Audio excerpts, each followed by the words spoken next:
kasih yang sejati tiada pernah berubah, hanya di dalam-Mu Yesus Tuhanku. Kasih yang telah Kau beri lebihi segala yang terbaik dalamku, tak berkesudahan, kekal selamanya. Kini ku bawa kepadamu hidupku sebagai persembahan. Terimalah pujian dari hatiku, hanyalah untuk-Mu.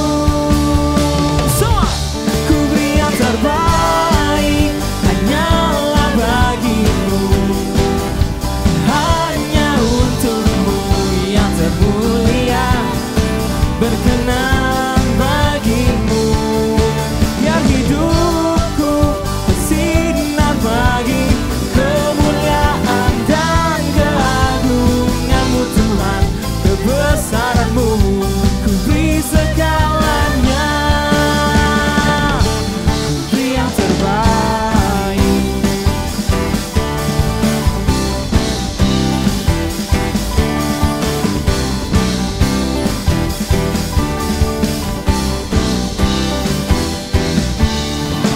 Kasih yang tak Kau beri lebihi segala yang terbaik dalamku, tak berkesudahan, kekal selamanya. Wow, ini ku bawa kepadamu hidupku sebagai persembahan. Terimalah pujian dari hatiku, hanyalah untuk-Mu.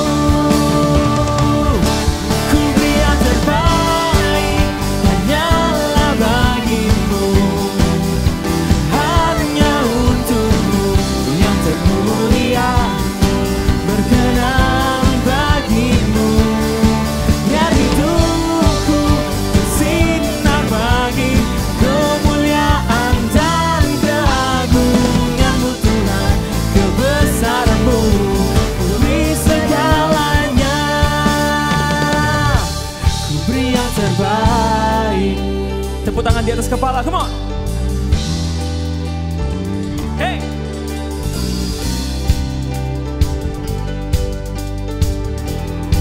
Mari sama-sama kita katakan.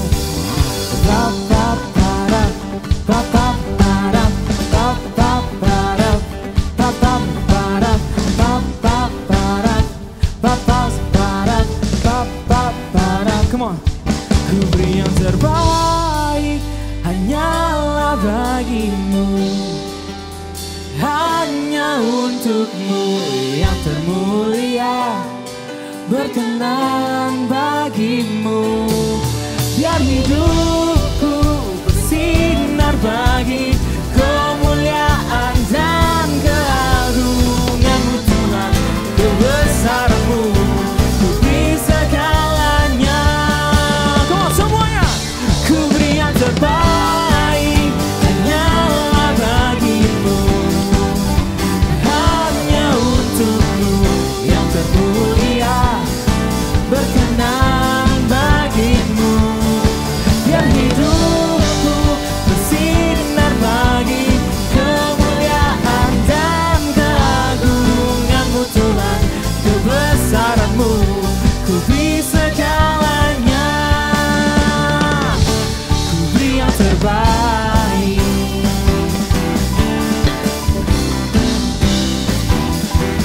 Wow, oh.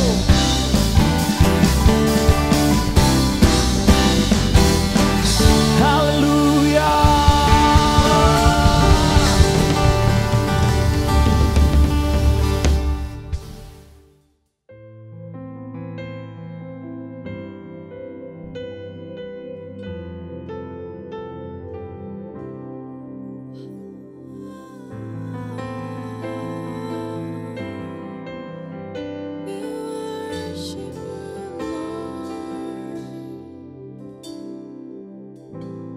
Before I spoke a word, you were singing over me.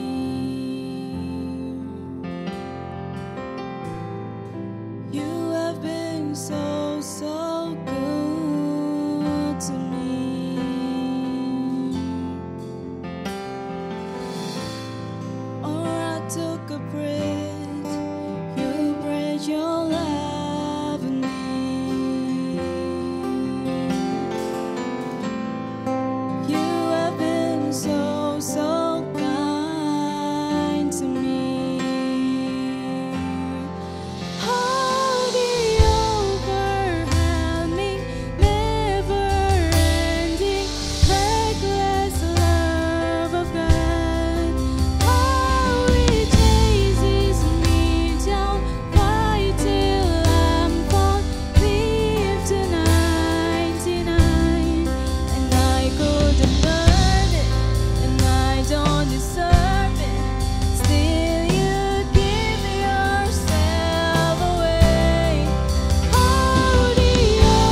No shadow you won't light up, mountain you won't climb up, coming up to me. Snow wall you won't kick down, lie you won't tear down, coming up to me.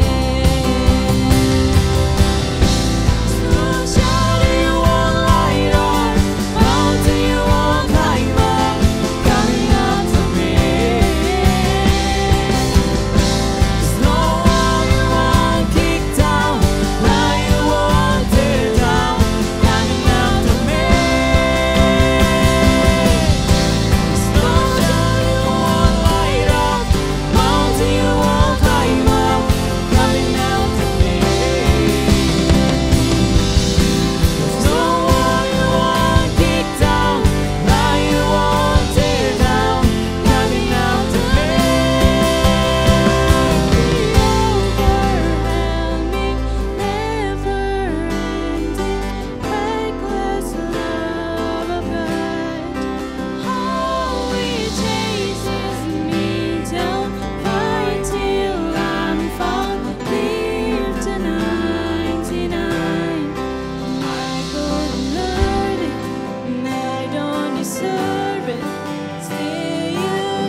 I'm a child of God.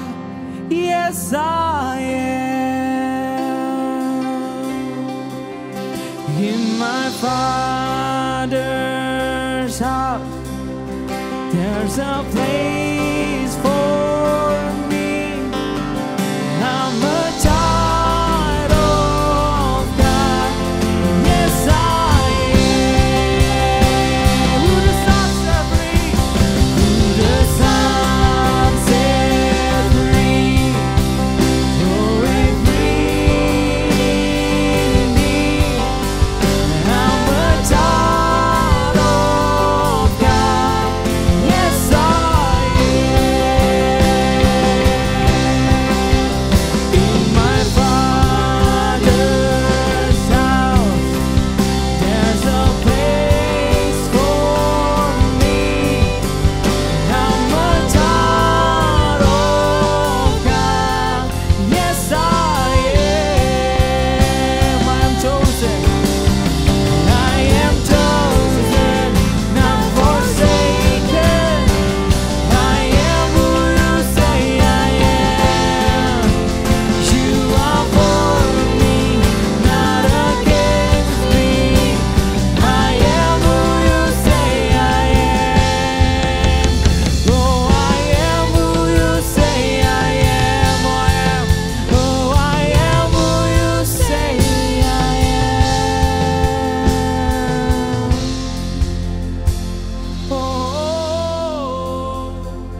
Terima kasih Tuhan, Kau gak pernah menyerah sama kami Tuhan. Terima kasih Kau menyertai kami. Terima kasih Kau beserta kami dan mengasihi kami. Terima kasih bahwa tangan-Mu terangkat bukan untuk memukul kami, tapi untuk memeluk kami, untuk melindungi kami. Tuhan, bantu kami untuk menyadari bahwa kami dicintai. Bantu kami untuk bisa melihat kehidupan kami dari perspektif yang lebih baik. Bantu kami untuk bisa kembali memiliki pengharapan. Bantu kami untuk bisa kembali memiliki sesuatu yang dulu kami mungkin pernah hilang Tuhan. Bantu kami untuk kembali memiliki hati yang bersih Tuhan. Terima kasih Bapa. Biarlah momen-momen ini jadi momen-momen yang menyegarkan, momen-momen yang menguatkan bagi kami. Terima kasih Bapa. Di dalam nama Yesus kami berdoa. Amin.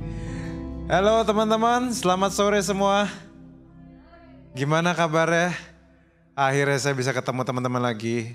Terakhir saya di sini tahun 2020 bulan, pokoknya sehari sebelum pandemi lah pokoknya. Dan saya bersyukur masih bisa lihat kalian masih hidup kan ya semua ya? Ya cuma mau nanya doang, siapa tahu ada yang setengah gitu kan. Teman-teman rata-rata di sini udah pernah kena, udah minimal sarjana COVID semua ya rata-rata kayaknya ya. Dari mukanya sih, ada yang enggak ya, ada yang belum ya. Ya sudah, kalau belum jangan sebisa mungkin. Kalau bisa mungkin enggak. I'm thankful for that dan saya bersyukur bisa ngeliat teman-teman lagi. I'm glad for you. Saya cuma mau share beberapa hal yang saya harap bisa menguatkan teman-teman. Tahu nggak teman-teman, dalam 3 tahun, 2 tahun ini begitu banyak orang pengharapannya hilang. Begitu banyak orang yang nggak dalam keadaan terbaik. So hari ini saya cuma mau share satu hal. Sebenarnya simple sih yang saya mau share ini. Tapi saya berharap ini bisa menyegarkan teman-teman. Judul saya adalah hari ini From Bitter to Better. From Bitter to Better. Kenapa? Karena pahit seringkali kita alamin di semua aspek hidup kita. Teman-teman tahu nggak bahwa luka hati bisa terjadi di mana aja? Ada yang nonton bola di sini? Mau nanya, yang nonton bola di sini ada? Oh nggak ada di sini nonton bola ya, kayaknya anak musik semua ya rata-rata yang nggak nonton bola ya. Soalnya gini teman-teman, kalau sakit hati tuh bisa ditemukan di mana-mana. Nonton bola pun bisa sakit hati. Apalagi kalau lihat Manchester United dibantai 4-0 misalnya. Itu bisa menyakitkan. Saya nggak tahu teman-teman ada yang kayak gitu apa enggak. Tapi masalahnya apa yang di dalam ini perlu kita jaga dengan baik. Ada sebuah statement yang bilang, the heart of the matter is the matter of the heart. Sumber dari segala permasalahan adalah urusan yang di dalam. Semua tidak pernah bersumber dari yang di luar. Karena kalaupun ada masalah di luar, kalau yang dalamnya benar, tidak akan jadi masalah. Tapi seringkali semua dimulai dari di sini. Nah, dan pada waktu kita bilang heart tidak selalu bicara tentang perasaan. Kita kalau dengar heart seringnya mikirnya perasaan ya. Tapi sebenarnya enggak. Heart bicara tentang, di dalam firman Tuhan dikatakan inner man. Jadi semua yang di dalam, pikiran dan perasaan. Jadi semua yang di dalam ini yang seringkali jadi masalah. Apalagi saya nggak tahu seberapa banyak di antara teman-teman yang ada dalam keadaan baik atau enggak. Dan saya nggak tahu berapa bitterness atau pahit atau luka yang teman-teman alamin. Tahu nggak? Kalau saya mau boleh jujur sama teman-teman ya. Luka bisa dari mana aja. Ada yang lukai dari keluarga. Ada yang lukai dari pertemanan. Ada yang bahkan kalau boleh saya maaf jujur. Lukai dari gereja. Saya termasuk orang lukai dulu dari gereja. Saya punya alasan. Dulu saya tuh sempat walaupun saya melayani. I was in a very bad shape. Dan teman-teman mungkin punya begitu banyak alasan untuk marah sama keadaan di sekitarmu. Saya pernah iseng saya pernah iseng bikin sebuah survei kecil-kecilan. Especially soal gereja. Kenapa? Karena dulu saya nggak suka, tapi sekarang saya jadi cinta gereja lokal. Dan saya ada alasan kenapa saya membahas hal ini. Saya pernah bikin survei, ada yang survei yang bilang bahwa kenapa kamu sebel pahit sama gerejamu. Dan ada yang bilang bahwa misalnya ya karena pelayan mimbar terlalu dipuja. Ada yang bilang kayak gitu. Ada yang karena suka ngomongin di belakang pelayannya. Ada yang katanya pinter sampai nangis-nangis tapi di belakang ngomongin orang. Ada yang kayak gitu. Ada yang, sorry ya, bahasa orangnya lancar, bahasa Indonesianya kasar. Pernah ketemu yang kayak gitu? Ya semoga di sini gak ketemu ya. Jadi macam-macam. Ada yang suka nyikatin orang di mimbar. Ada macam-macam dan hal-hal itu bisa buat luka. Masalahnya luka itu hanyalah garis start. Dan teman-teman masih punya pilihan untuk tidak meneruskannya. Luka adalah garis start. Kenapa? Karena semua dimulai dari luka. Kalau bisa ditunjukin, it starts from wound, dari luka. Kemudian kalau dibiarin akan menuju ke disappointment atau kekecewaan. Dan kemudian abis kecewa, kelamaan akan masuk ke anger atau kemarahan. Nah kalau sudah sampai anger, akan masuk namanya unforgiveness. Ketidakinginan untuk mengampuni. Jadi kalau teman-teman bilang misalnya saya gak pengen ngampunin dia. Kenapa dia gak pengen ngampunin? Karena dia sudah lewatin 4 step. Dan ini tidak mudah. Dan begitu sudah unforgiveness, sudah kelamaan, dia akan masuk namanya stage bitterness. Ini yang berat teman-teman. Nah teman-teman, yang paling menyakitkan adalah bitterness remembers details. Pernah ingat gak ada orang yang kalau misalnya kamu ditanya dan dia cerita tentang kesalahan orang lain, dia bisa ingat dengan sebegitu detailnya. Dia bisa ingat dengan sebegitu bahwa ini terjadi segini, tahun segini, pada waktu saya segini. It could happen. Kenapa? Itulah yang terjadi. Karena pahit mengingat detail. Nah jadi kalau misalnya teman-teman, saya nggak tahu, banyak orang bertanya sama saya, apakah ciri-ciri saya pahit? Ini ciri-ciri pahit. Jika kita terlalu fokus sama kesalahan orang, kalau kita nggak sadar kesalahan kita sendiri, kita nyerang seseorang seolah nggak ada bagusnya, dan ingat detail pembicaraan, kata-kata dan peristiwa, besar kemungkinan kita kepahitan. Jadi teman-teman harus tahu, harus cek dulu apa yang di hatimu. Apakah kamu dari posisi ini? Saya berharap semoga nggak ada yang di posisi seperti ini, karena di posisi nggak enak. Saya harus ngomong jujur sama teman-teman. Ada alasan kenapa saya diundang ke sini. Tapi cerita ini, karena saya ingat sekali. I was a victim. Saya adalah korban dari politik gereja sekitar 17 tahun yang lalu. Ya, saya korban dari politik gereja.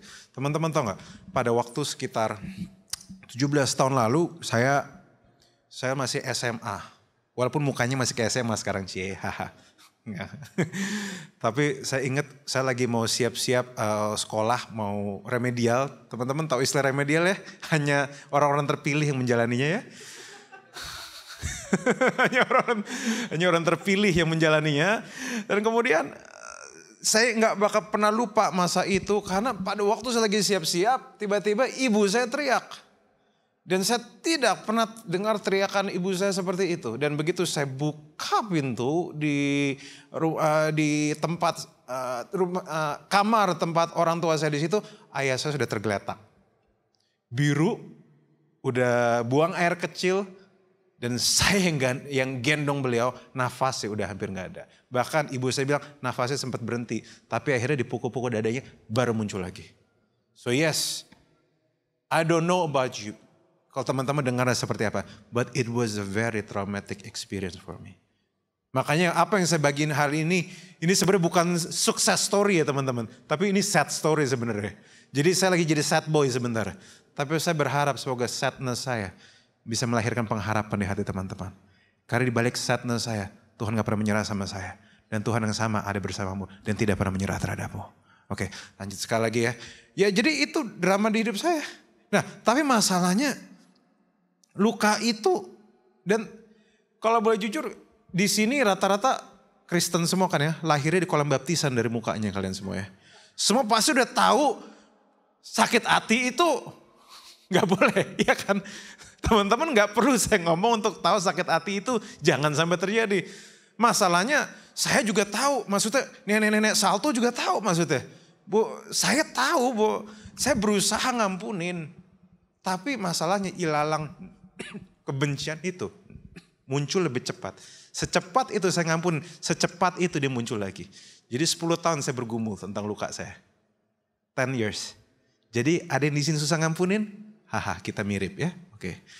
Dan saya tahu tidak boleh saya tahu nggak boleh benci. Tapi it's hard at that time.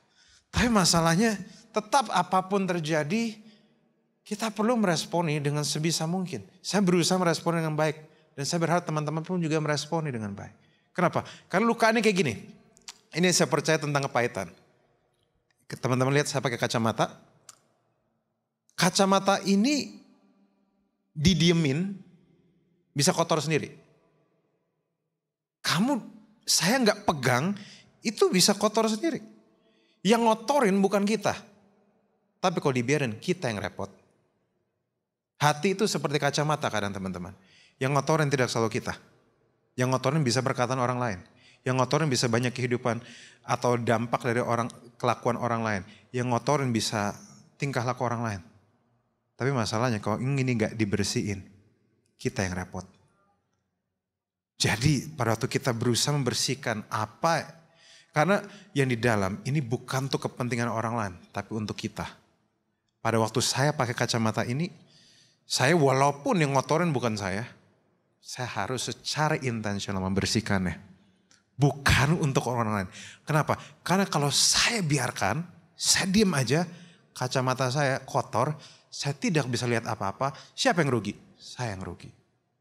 Dan kalau teman-teman tidak bersihkan kacamatamu, tidak bersihkan hatimu, itu yang akan mengotorin kita. Itu akan merepotkan kita. Suatu saat saya punya satu teman pada waktu SD. Dia karena namanya anak SD lari-lari jatuh kepleset dan akhirnya dia tangannya luka. Dia kepleset sebenarnya bukan salah dia karena memang daerah itu lagi licin. Tapi pada waktu dia habis kepleset, tangannya berdarah, lagi habis dibersihin lukanya, dia korek-korek lagi lukanya. Akhirnya lukanya jadi tambah parah. Poinnya gini, kadang yang terjadi sama kita bukan salah kita. Kadang bisa aja nih misfortune dalam kehidupan. Tapi kalau kita tidak respon dengan baik, maka ini akan jadi sesuatu yang akan menghancurkan kita. Tangannya sempat jadi borok teman saya. Nah makanya di Hebrews 12 verse 15 saya mau bacain bagi teman-teman. Ini versi bahasa Inggrisnya. Look after each other so that none of you falls to receive the grace of God. Watch out that no poisonous root of bitterness grows up to trouble you, corrupting many. Teman-teman lihat gak? Bitterness ini dikategorikan sebagai akar. Jadi kenapa susah? Kenapa kepahitan susah dicabut? Karena ada akarnya. Itu yang bikin sulit. Nah dan tapi ini yang menyebalkan. Sebenarnya susah dicabut, tapi kalau gak dicabut, dia akan mengkorupsi yang lain. Kalau dari akar sudah bermasalah, cuma masalah waktu sebelum dia mengkorupsi buah-buah yang lain. Makanya, tapi yang saya mau kasih tahu, perjuanganmu untuk membersihkan apa yang di dalam adalah perjuangan yang layak untuk diperjuangkan. Tapi hari ini saya gak bakal bahas soal detail hal itu. Saya cuma membahas 3 hal yang saya temukan pada itu saya dalam perjalanan hal itu.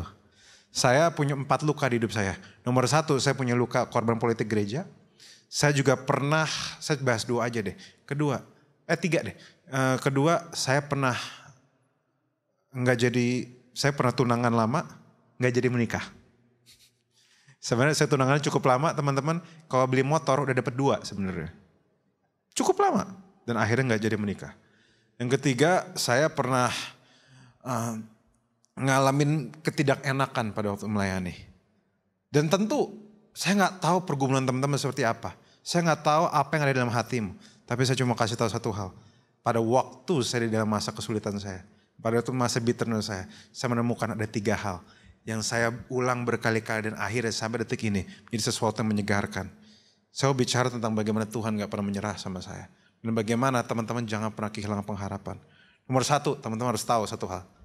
Di dalam segala apapun kehidupanmu, God is still working. God is still working. Banyak orang bertanya, kapan, di mana Tuhan? Pada waktu saya mengalami kayak gini, di mana Tuhan? Kenapa begini? Kenapa melayani sesulit ini? Kenapa keluarga saya seperti ini? Ada Kisah Rasul 1 ayat 7 yang saya mau bacain bagi teman-teman. Kisah Rasul 1 ayat 7 dan salah satu ayat favorit saya. Dia menjawab, bukanlah hakmu untuk mengetahui waktu dan saat tetap oleh Bapa atas wewenangnya sendiri. Ayat ini adalah ayat yang cukup memerdekakan saya. Mau tahu kenapa? Karena ini memberi saya impresi bahwa Tuhan sedang mengerjakan sesuatu. Dan sebenarnya memang kita tidak wajib tahu detailnya. Hanya karena kamu gak tahu detailnya, tidak berarti Tuhan tidak bekerja. Hanya karena kamu tidak lihat apa yang terjadi, tidak berarti Tuhan berhenti bekerja. Ada suatu saat saya tinggal di satu daerah di Jakarta dan pernah ada momennya saya pergi ke satu daerah yang bernama Alam Sutra di daerah Tangerang. Nah, saya pergi ke tempat itu dan saya melihat pada waktu itu ada sebuah hamparan padang rumput yang cukup luas. Karena pada waktu itu daerah itu gedungnya baru dibangun, belum banyak. Nah, karena saya tidak merasa hamparan rumput itu menarik, jadi saya pergi begitu aja. Nggak lama saya balik, tiba-tiba muncul ada gedung di situ. Saya kayak, wow, kok bisa ada gedung di sini? Kapan dibangunnya? Pernah nggak teman-teman kayak gitu? Kamu pergi ke satu daerah, nggak ada apa-apa, nggak lama balik lagi, kok ada gedung di sini? Kok ada bangunan di sini? Dan yang menarik adalah, apakah gedung itu dibangun pakai jin gitu sehari jadi? Atau memang sebenarnya sedang ada pembangunan, tapi kamu nggak lihat? Halo? Apakah jangan-jangan sebenarnya sedang ada pembangunan di situ, cuma karena kamu nggak pay attention dan memang sengaja ditutup seng, sengaja ditutupin pagar seng. Jangan-jangan memang sengaja kamu nggak dikasih lihat. Karena memang pembangunan itu terjadi tidak karena kekuatanmu. Kamu tidak wajib tahu karena jadinya pembangunan itu sama sekali tidak dipengaruhi pengetahuanmu. Tapi dipengaruhi atas rencananya. Jadi jangan-jangan itu yang kejadian. Jadi di sini saya mengerti bahwa hanya karena kamu nggak lihat, gedung aja bisa kayak gitu. Apalagi rencana Tuhan. Hanya karena kamu tidak lihat, nggak berarti Tuhan berhenti bekerja. Hanya karena mata saya nggak bisa lihat, bukan berarti Dia tidak bekerja. Justru sudah waktunya kamu dan saya berhenti mengukur Tuhan hanya dari apa yang kamu lihat. Sudah waktu kamu berhenti mengukur Tuhan hanya dari apa yang kamu rasakan. Mungkin kamu tidak merasa Tuhan bekerja. It's fine. Tapi bukan berarti hanya karena perasaanmu tidak merasa, bukan berarti Tuhan berhenti bekerja. God is bigger than your feelings. Amin. Saya ulang sekali. God is bigger than your feelings. Kamu bisa merasakan Tuhan? Bisa. Kamu bisa merasakan kasihnya Tuhan? Bisa. Tapi kasihnya lebih besar dari yang kamu bisa rasakan.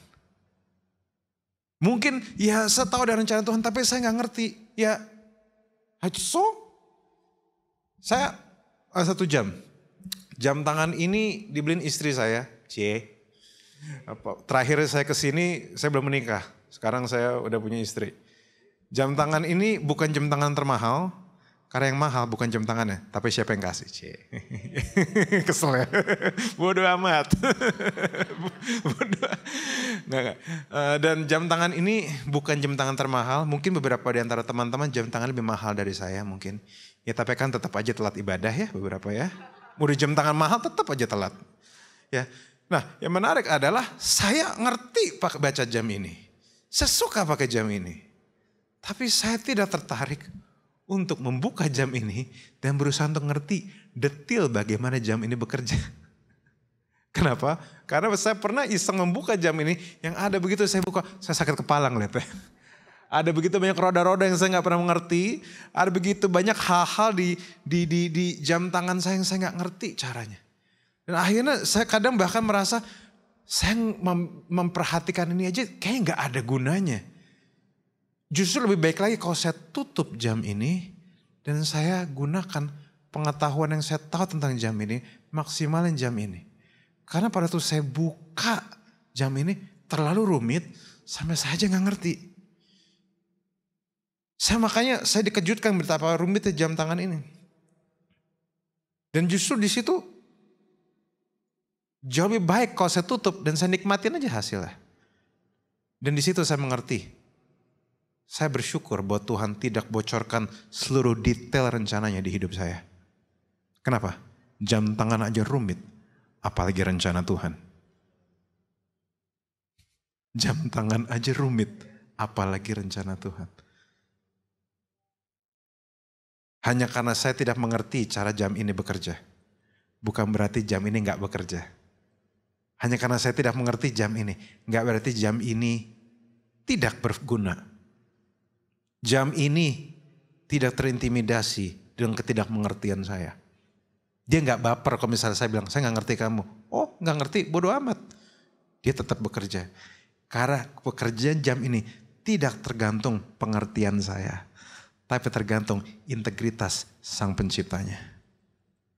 Rencana Tuhan hanya karena kamu tidak mengerti, tidak berarti tidak ada. Hanya karena kamu bingung, tidak berarti rancangan itu tidak baik. Bukannya kamu bingung karena rancangan tidak baik. Justru kadang-kadang mungkin terlalu rumit. Sehingga Tuhan memilih untuk tidak membocorkan semuanya. Tapi ini yang saya tahu. Saya nggak selalu ngerti jam ini. Tapi saya tahu sedikit. Minimal cara baca jam saya ngerti. Dan teman-teman tahu Tuhan mungkin akan bocorkan sedikit rencananya. Tetapi dia tidak akan bocorkan semua. Karena terlalu rumit. Suatu saat teman-teman pernah gak ngalamin ada satu momen di mana teman-teman itu habis ngeliat sosial media langsung malah sakit kepala. Pernah gak? Malah makin minder, malah makin kesel, makin merasa kurang. Pernah gak ada yang kayak gitu? Habis lihat sosial media malah lu makin minder, gak makin happy gitu. Beberapa pernah ya. Itu yang dinamakan too much information. Itu yang terjadi pada waktu kamu lihat sosial media kelamaan. Dan begitu kamu lihat, boro-boro begitu selesai kamu lihat. Bukannya kamu happy, malah stres. Malah bingung, kok ini cewek badannya lebih bagus dari gue. Mukanya lebih bagus dari gue, followers lebih banyak dari gue. Kenapa itu? Itu dinamakan too much information. Karena terlalu banyak informasi yang kita terima sehingga kita jadi sakit kepala sendiri. Nah, ngelihat sosmed aja bisa puyeng. Apalagi rencana Tuhan. Tapi ini yang saya tahu. Walaupun pusing, rencana Tuhan tetap yang terbaik. Dan hanya karena kamu tidak mengerti, tidak berarti rencana terbaik. Itu buruk. Amin. Ya, mau tepuk tangan boleh teman-teman. Saya rasa kita akan sangat malu dan bingung. Kalau Tuhan kasih tahu detail rencananya. Karena ribet banget. Jam tangan aja lebih ribet. Apalagi rencananya. Mungkin justru daripada kita bertanya, Tuhan, mana rencanamu? Mungkin harusnya pertanyaan dan doa kita. Bukan seperti Tuhan di mana engkau. Tapi Tuhan saya tahu engkau sedang bekerja. Boleh gak kau ajak saya ikut di dalam rencanamu? Mungkin itu yang terbaik. Itu pertanyaan lebih baik. Teman-teman tahu gak? Sometimes it's good to not know everything. It is okay to not understand many things. Baik untuk gak tahu hampir semua hal. Kamu perlu tahu beberapa hal. Tapi gak perlu tahu semuanya. It's good to not know everything. Tapi kamu bisa pegang something. Even when I don't see it, He is working. Even when I don't feel it, He is working. Dan kedua, ini yang saya pelajarin. Tuhan membangun sesuatu yang baru dari keremukan. Teman-teman bitter, teman-teman luka, teman-teman hancur. Siapapun di sini, saya mau kasih tahu. Tuhan bisa membangun sesuatu yang baru dari kehancuranmu. Yohanes 12 ayat 24, ini Yesus yang ngomong.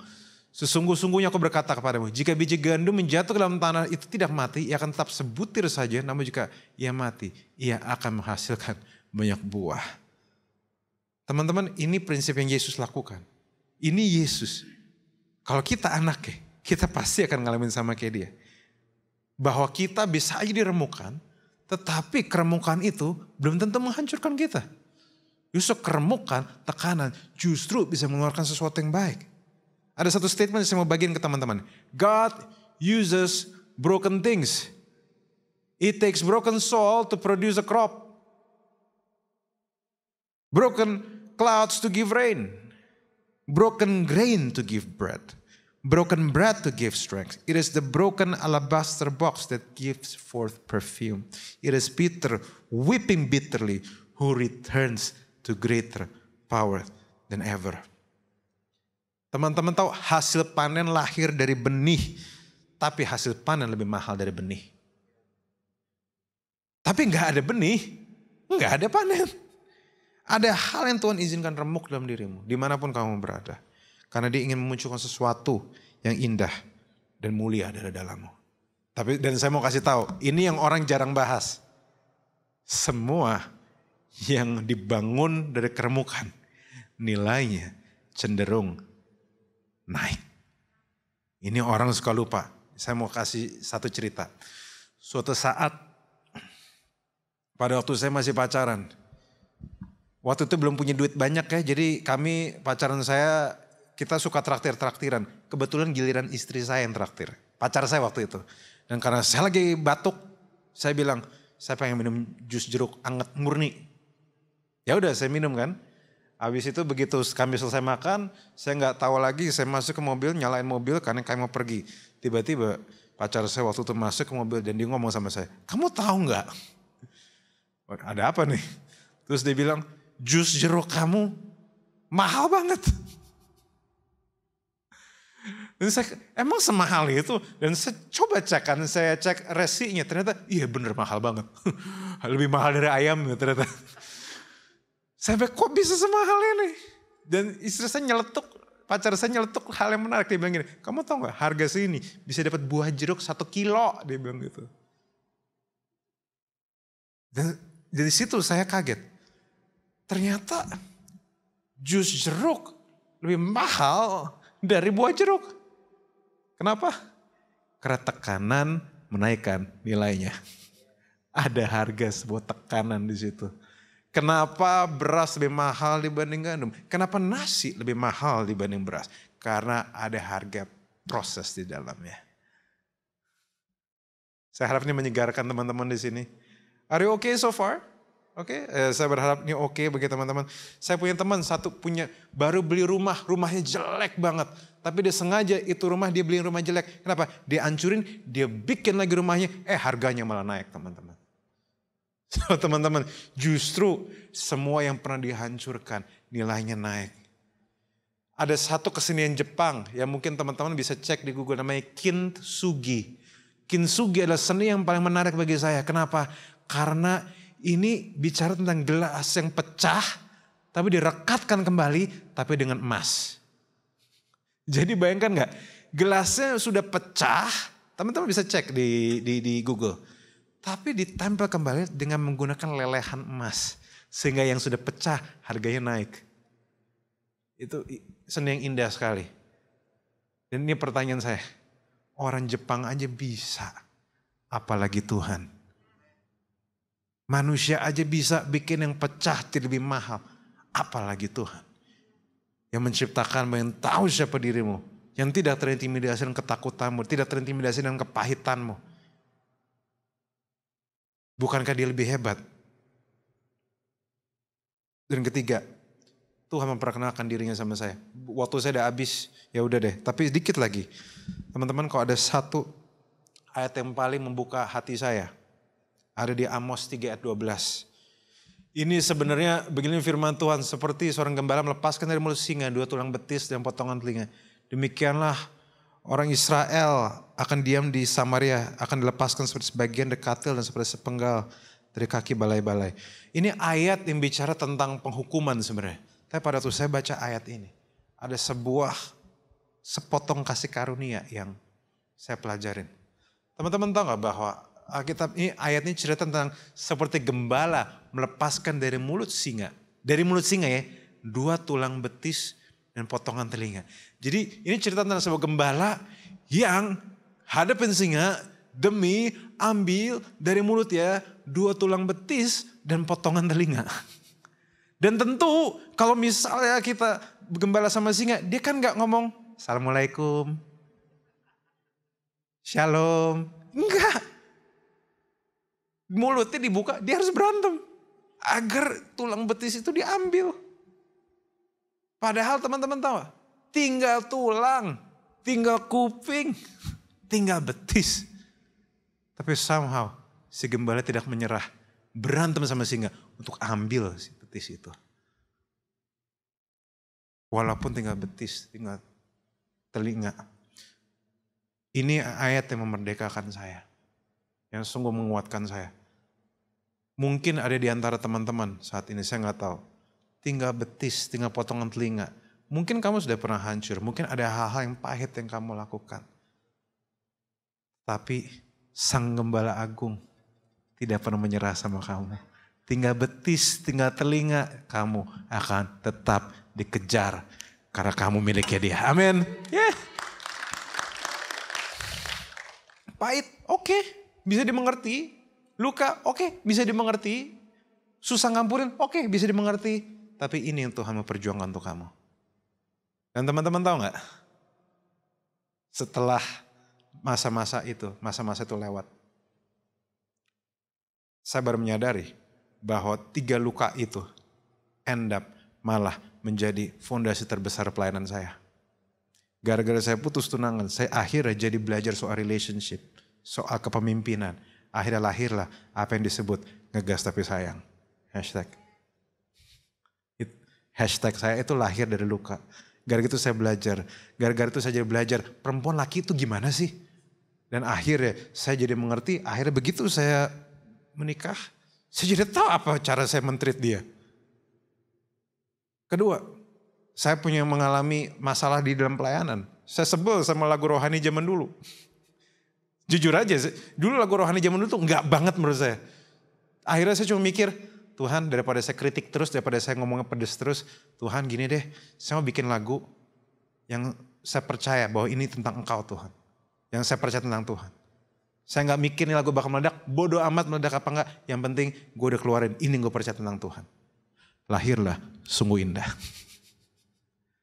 Dan saya mana pernah tahu bahwa setelah berapa tahun lagu itu diciptakan, ditulis, sampai sekarang gaungnya masih di mana-mana. Semua lahir dari pahit. Dan bahkan gara-gara saya korban politik gereja, saya jadi bertanya, sebenarnya yang benar tuh kayak gimana? Gara-gara itu saya jadi belajar soal gereja. Gara-gara itu saya jadi belajar caranya seperti apa. Saya jadi belajar sistemnya seperti apa, budayanya seperti apa. Nah, akhirnya hari ini saya jadi hamba Tuhan. Saya juga membangun rumah Tuhan di Jakarta. Di situ Tuhan kasih saya passion untuk membangun local church. Karena saya pernah luka di situ dan saya gak pengen ada orang ngalamin luka kayak saya. Sometimes our greatest ministry comes from our deepest pain. Seringkali pelayanan terbesarmu lahir dari luka terdalammu. Luka tempat di mana teman-teman dipanggil. Mungkin itulah tempat di mana teman-teman dikirim kembali. Waktu saya udah habis teman-teman, tapi saya akan share sedikit. Ini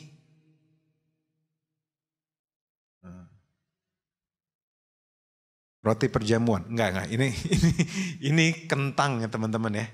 Oke. Ini kentang. Salah satu makanan favorit saya. Kentang ini belum diapa-apain. Tapi ini penuh potensi. Ya, penuh potensi begitu banyak nutrisi bisa didapat di kentang ini. Sama kayak teman-teman.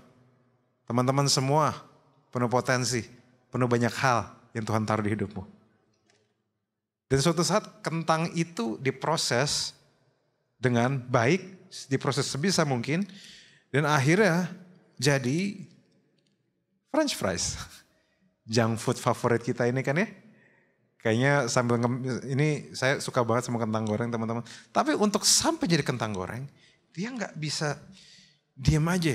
Dia harus dibersihkan, harus diremukkan, dipotong, dilukai, sampai ditipis-tipis, digoreng, minyaknya panas kayak api neraka gitu kan ya. Kalau kamu jadi kentang, kamu akan merasa sangat menderita. Tetapi gara-gara dia diproses demikian rupa, dia jadi kentang yang dampaknya besar. Yang mengenyangkan, bikin ngantuk, dan bikin perut buncit juga ya kan ya. Apalagi kalau makan pas malam-malam, yang tim McD makan jam 11 malam di sini, ayo.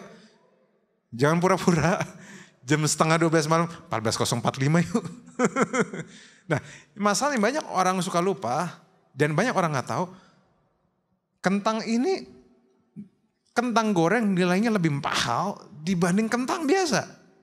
Karena ada harga proses di dalamnya. Jadi kalau misalnya teman-teman lagi diproses banyak hal, mungkin kamu diproses jadi kentang goreng. Nah, tapi yang orang suka lupa, nah disinilah nyelenehnya. Banyak orang gak tahu bahwa memang kentang goreng berasal dari kentang. Tapi yang orang gak tahu, vodka juga dari kentang. Nggak ada yang respons di sini, nggak tahu ini minuman apa ya. Oke, nggak apa-apa sih. Vodka juga dari kentang. Harganya jauh lebih mahal dari snack ini. Tapi prosesnya jauh lebih panjang, jauh lebih menyakitkan, jauh lebih berat. Tapi harganya jauh lebih mahal. Dampaknya jauh lebih mahal. Saya nggak bilang teman-teman harus minum ini, saya nggak bilang begitu. Saya cuma mau kasih tahu dampaknya lebih besar dibanding kentang. Kentang cuma bikin kamu buncit. Ini bisa bikin hati kamu mengecil. Sirosis kalau kebanyakan. Poin saya adalah mungkin tadinya kamu kentang dan kamu diproses demikian rupa. Kalau kamu menghadapi proses yang nggak mudah bagi kamu, mungkin terus sedang proses kamu jadi kentang goreng. Tapi kalau misalnya kamu diizinkan Tuhan menghadapi begitu banyak hal yang gak masuk akal bagi kamu. To the point kamu di luar kekuatan kamu. Mungkin kamu gak diproses jadi kentang goreng. Mungkin you are a vodka. Maybe kamu yang ini. Bukan yang ini. Yang ini lebih mahal. Dampaknya lebih besar. Dan nilainya naik jauh. Saya gak tahu teman-teman yang mana. But let me tell you something. Di dalam proses itu pun, lagi diinjek-injek kentangnya, lagi didiemin, sang inisiator proses tidak berhenti memperhatikan prosesnya. Tuhan sambil kamu lagi menderita sekalipun tidak berhenti memperhatikanmu. Dia mungkin kamu gak tahu, tapi dia tahu persis kamu akan jadi seperti apa. Saya akan tutup dengan satu cerita. Silakan kalau pemain musik mau genjreng-genjreng, silakan. Saya undang. Kalau ada yang berwajib bukan ya. Kalau berwajib polisi ya. Oke, enggak. Saya enggak tahu hidupku seperti apa. Bahkan saya tahu mungkin enggak semua di antara teman-teman akan punya respons yang baik terhadap kehidupan. Tapi ini saya mau tutup dengan satu cerita. Kalau ada satu teknologi yang paling saya sering pakai, itu adalah GPS. Global Positioning System. Saya sudah tidak bisa lagi membayangkan hidup saya tanpa GPS. Karena saya dari dulu sering nyasar teman-teman. Dan teman-teman saya rasa sudah sangat tergantung dengan hal itu ya. Teman-teman tahu gak bahwa GPS itu menunjukkan jalan. Bisa membawa kita ke tempat-tempat yang belum pernah kita datangi. Asal kita mengandalkan dia. Klik mau ke arah mana, dia akan tunjukkan kita jalan. Yang kita perlu lakukan, tinggal ngikut. Begitu pun Roh Kudus. Roh Kudus, kamu gak tahu kamu mau melangkah kemana. Tapi Roh Kudus tahu kamu mau melangkah kemana. Kamu tinggal ikutin tuntunannya. Nah yang menarik, kadang sesudah pakai GPS, kadang masih salah belok juga. Ada yang kayak saya? Bodoh banget ya sebenarnya. Udah ditunjukin masih salah belok juga. Apalagi kalau saya di daerah Jakarta yang belokannya mau belok kiri, kirinya ada 3 arah gitu. Itu saya udah sakit parah, ini kiri yang mana akhirnya. Dan kadang saya pernah salah belok, akhirnya saya harus buang waktu 40 menit untuk saya kembali ke jalan yang benar. Tapi yang menarik adalah ini GPS-nya. GPS-nya cuma bilang, klinong, reroute. Dia tidak emosi sama saya. Dia tinggal bilang belok kiri. Saya salah belok kan? Dia gak bilang, udah dibilangin belok kiri. Lu buta ya? Punya otak gak? Punya duit gak ada otak? Gak dijulitin kayak gitu kan? Terus dan kalaupun dan kadang kan kita pakai GPS juga nyasarnya gak cuma sekali kan? Kalau di tempat yang kita belum pernah lewatin, kita bisa nyasar beberapa kali. Udah salah belok, ditunjukkan jalan benar, salah belok lagi. Tapi yang saya tahu, GPS saya juga tidak nyinyirin saya. Lu kok gue smartphone kok lu gak smart user lah. Dia gak gituin kita kan. Tapi dia tetap setia, dia bilang belok kanan, belok kiri. Cuma itu yang dilakukan. Dia tahu kita bisa nyasar. Tapi dia juga tahu dia bisa bawa kita kembali ke jalan yang benar. GPS aja bisa sabar. Apalagi Tuhan. Apalagi Tuhan. Tuhan juga tahu kamu melakukan hal yang benar. Tapi Tuhan juga tahu kamu bisa salah. God knows. Tuhan tahu itu. Makanya dia tidak terintimidasi dengan kesalahanmu. Tapi dia tunjukkan reroute kembali. Makanya Roma 8:28 kita tahu sekarang. Elohim turut bekerja atas segala sesuatu. Untuk mereroute kita. Kau pakai istilah saya. Mereroute kita kembali. Ke jalan yang baik. Mereroute kembali. Untuk mendatangkan kebaikan. This is not a story of success. Tapi ini adalah cerita bagaimana Tuhan tidak pernah menyerah sama saya. Dan Tuhan yang sama tidak pernah menyerah pada siapapun di antara teman-teman di sini. Saya gak tahu posisi hatimu seperti apa. Saya gak tahu luka hatimu seperti apa. Tapi let me tell you something. Rencana Tuhan lebih besar dari matamu. Lebih besar dari perasaanmu. Lebih besar dari pandanganmu. Lebih besar dari visimu. Stop mengandalkan hal-hal itu. Dan mulai mempercayai bahwa dia bisa lakukan lebih besar dibanding yang kita pernah bayangkan. Kadang kita, bukan kadang sih, kita selalu tahu pekerjaan Tuhan terlambat. Seringkali, kadang kita harus lewatin dulu, baru setelah nengok ke belakang, baru tahu bahwa ada tangan Sang Gembala Agung menyertai kita. Pada waktu kita lurus, kita gak selalu tahu teman-teman. Soren Kierkegaard bilang, hidup hanya bisa jalan ke depan, tapi hanya bisa dimengerti kalau lihat ke belakang. Kamu hidupnya juga bisa ke depan. Kamu tidak akan selalu mengerti apa yang di depan. Tapi saya mau kasih tahu, di dalam segala kehidupanmu, begitu kamu udah lewatin banyak hal, kamu nengok ke belakang, kamu akan lihat tangan Sang Gembala Agung, tangan si penciptamu tidak pernah menyerah, mereka-reka yang baik untukmu sampai kamu berada di sini.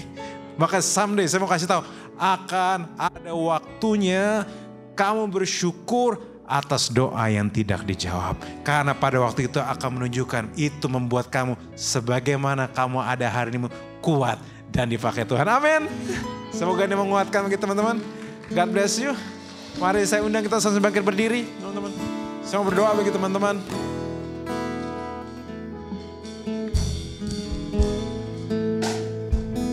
Saya mau ajak kita nyanyi satu lagu ya, gak apa-apa ya. Mungkin teman-teman tahu lagu ini. Tapi ini dari tadi saya, sorry kalau waktunya agak molor sedikit. Tapi ini yang saya rasain dari tadi. Saya mau ajak kita sama nyanyi lagu ini.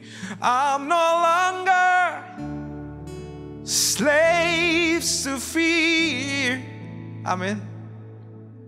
I am a child of God.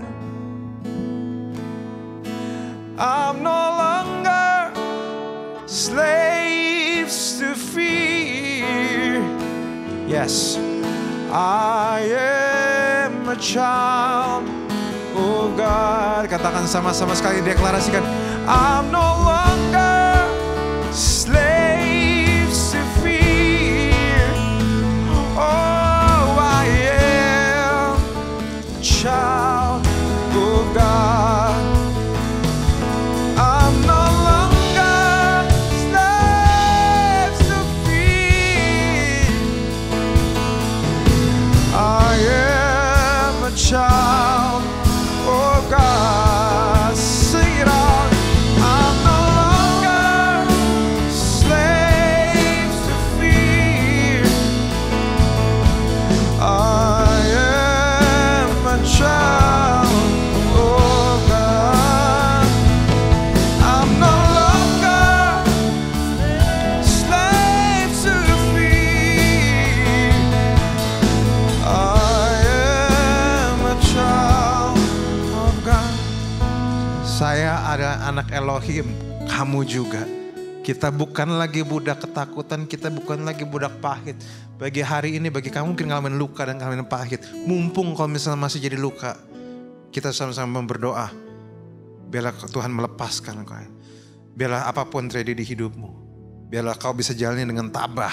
Dan kau menyadari bahwa segala sesuatu yang dia lakukan, ujungnya akan baik. Mari saya mau undang sama-sama kita berdoa.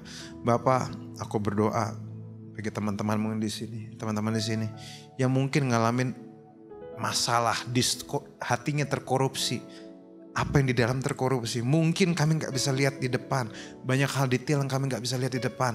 Mungkin baik kami ada kemarahan Tuhan. Tapi kami berdoa Tuhan. Biarlah kau beracara bagi kami setiap hari Tuhan. Mungkin kami hari ini sudah berjuang mencoba melepaskan dari berhari-hari. Berbulan-bulan bahkan bertahun-tahun. Tapi hari ini kami percaya Tuhan. Kami sudah coba yang terbaik. Mungkin perjalanan kami masih panjang. Tapi hari ini bagi engkau yang hari ini damai sejahtera yang turun. Biarlah bagi hari ini engkau yang yang mau dilepaskan. Biarlah hari ini biar damai sejahtera Tuhan turun atasmu. Biarlah roh pengampunan itu seperti yang Yesus sudah lakukan untukmu. Datang dan membungkus hatimu. Bagi yang teman-teman yang saat ini lagi dalam luka dan ingin mengampuni. Biarlah hari ini ada kuasa yang dari yang maha tinggi. Yang melepaskanmu dari segala macam ikatan. Elohim yang telah menciptakanmu paling ngerti apa yang kamu butuhkan. Dan juga bagi teman-teman yang mungkin masih struggle sampai sekarang, ketahuilah bahwa no matter how break your heart, God is not giving up on you. Mungkin struggle masih panjang, mungkin ada beberapa kentang yang sudah jadi tapi kamu belum. Mungkin strugglemu memang Tuhan izinkan sedikit lebih panjang karena ada sesuatu yang spesial untukmu. Tolong jangan menyerah sama kehidupan karena Tuhan pun tidak menyerah sama kamu. Please Lord, please don't give up, don't give up. Your God loves you, your God is not giving up on you. Terima kasih Bapak. Biarlah ada kuasa hadir di sini. Hamba-Mu selesai berbicara.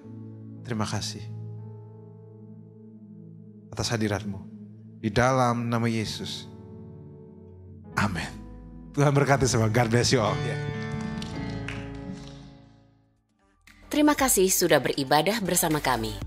Terus dukung kami dalam pelayanan untuk keselamatan jiwa-jiwa bagi kemuliaan nama Tuhan Yesus dengan cara memberikan persembahan atau persepuluhan saudara melalui rekening BCA Sinode Gereja YHS di nomor rekening 0109229000 atas nama Gereja YHS.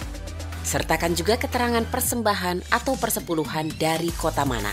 Atau berikan persembahan dan persepuluhan melalui aplikasi pembayaran online yang saudara miliki, seperti Dana, OVO, atau GoPay, dengan men-scan QR Code yang tertera di layar. Persembahan saudara mengubah kehidupan. Yeshua HaMashiach, bless you. Yang siap memuji Tuhan katakan amin. Amin. Kurang keras katakan amin. Amin. To you, I can do anything. I can do all things. 'Cause it's you who give me strength. Nothing impossible. To you, blind eyes are open. Strongholds are broken. I am living by faith. Semuanya, Nothing is impossible. come on.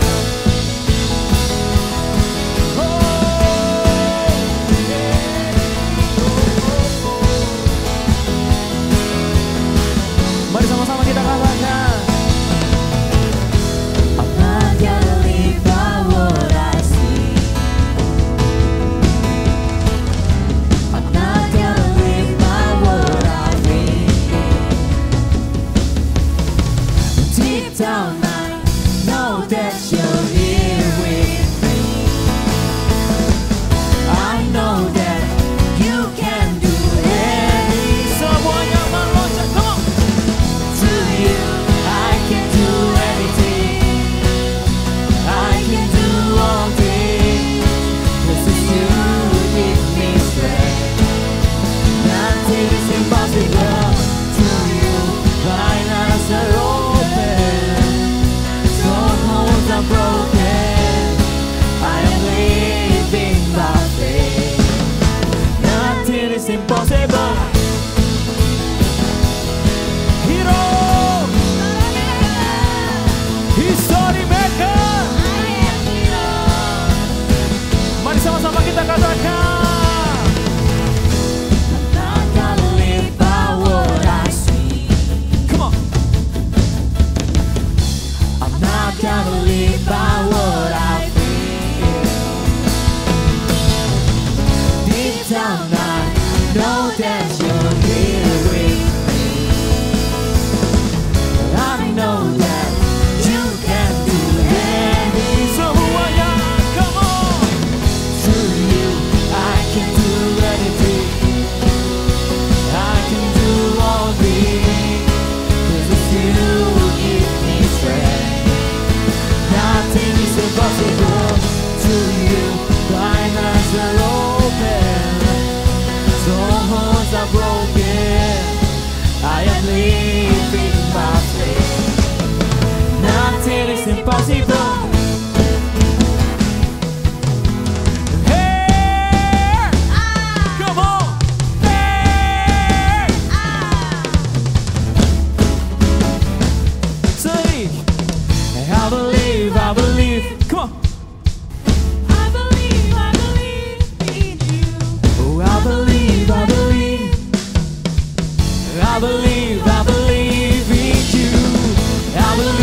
can do anything.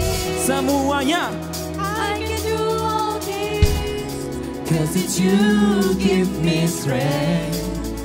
Nothing is impossible to you. Blind eyes are open. Strongholds are broken. I am living by faith. Nothing is impossible to you. I can do anything. I can do all things. 'Cause it's you give me strength. Nothing is impossible to you. Blind eyes are open. Strongholds are broken. I am living by faith. Nothing is impossible. I believe, I believe. I believe, I believe in you. I believe, I believe. Whoa, I believe in you. Sorak-sorak kemuliaan bagi Yesus kita.